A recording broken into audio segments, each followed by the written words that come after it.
How are these studies being conducted? And I talk about this a lot, but I want to hear it from you for our audience because you're a professional, you're in the field. I'm the one that's, fighting because I don't like it, but because I'm at the hands of it.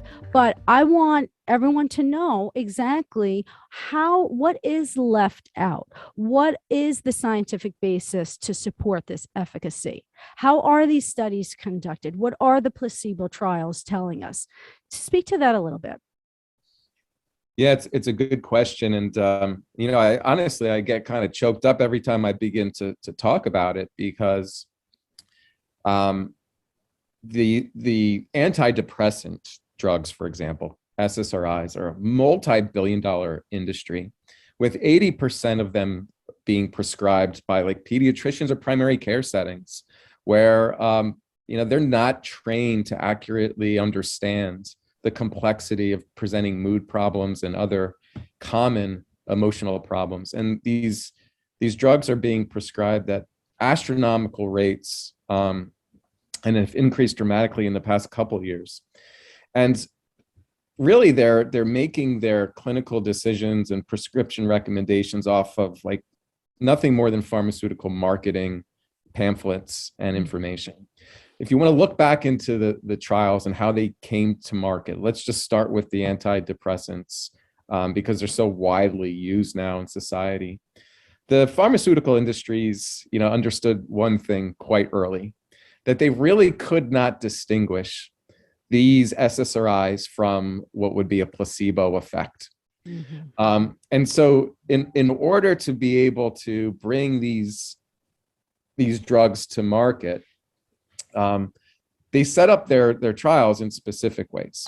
So the most important thing that people should know is the overwhelming majority of these drug trials are very, very short, 6 to 8 weeks. Okay, so that in itself, we should understand that they have no interest in really understanding what the long-term impact of the drug was.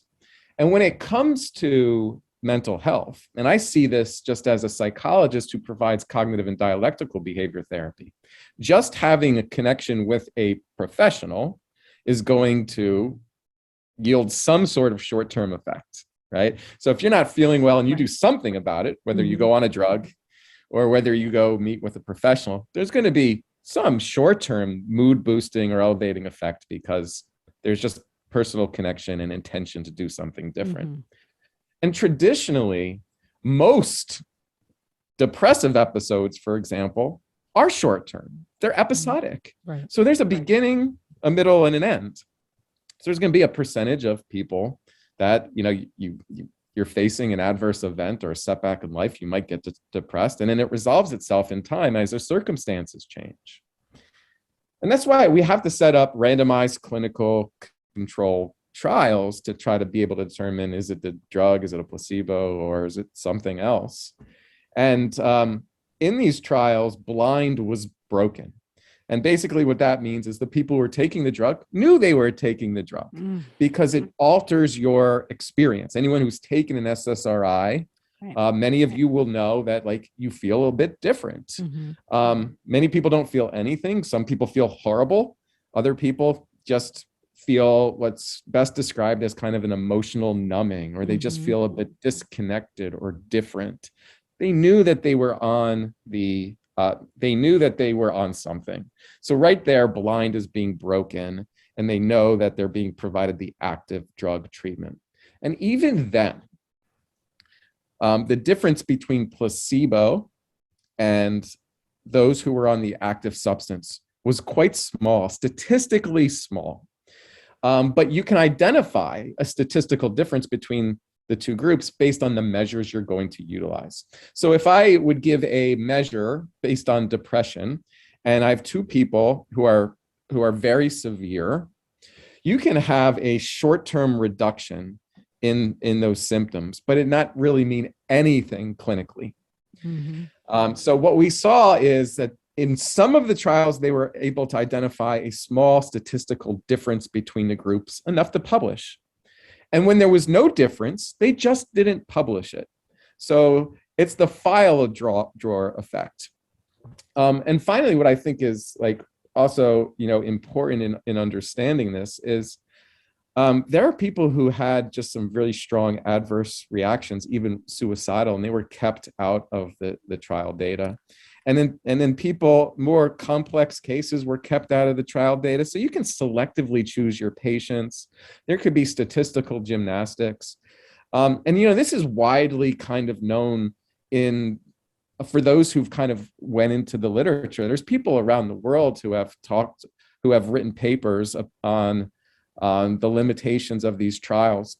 But what the drug companies did, which was brilliant, was what they did is they hired academics to ghostwrite the papers. So the academics didn't get to really have anything to do with the development of the trials, or even the data was just provided them by the pharmaceutical companies. They wrote the papers, which provided them legitimacy. If I can have an academic publish the paper, now they're on the payroll for the pharmaceutical industry, and they develop careers around this by going around speaking, talking about the papers or their data, promoting the drug, and they make a really, really good living. Wow. You combine that with devoting so much money to advertising dollars.